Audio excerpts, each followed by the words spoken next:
بسم الله الرحمن الرحيم.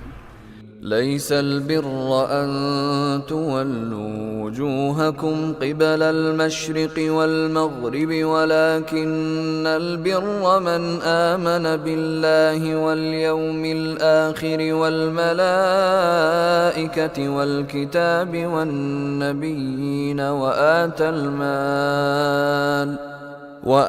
المال على حبه ذوي القربى واليتامى والمساكين وابن السبيل والسائلين وفي الرقاب وأقام الصلاة وآتى الزكاة والموفون بعهدهم إذا عاهدوا والصابرين في البأساء والضراء وحين البأس أولئك الذين صدقوا وأولئك هم المتقون.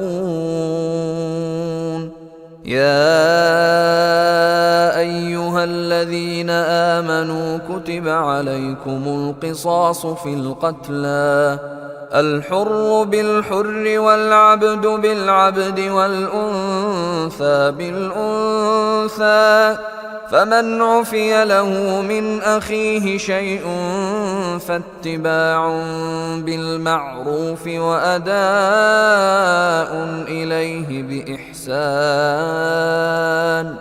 ذلك تخفيف من ربكم ورحمة فمن اعتدى بعد ذلك فله عذاب أليم.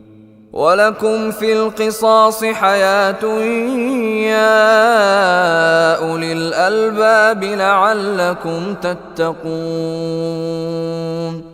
كتب عليكم إذا حضر أحدكم الموت إن ترك خيرا الوصية للوالدين والأقربين بالمعروف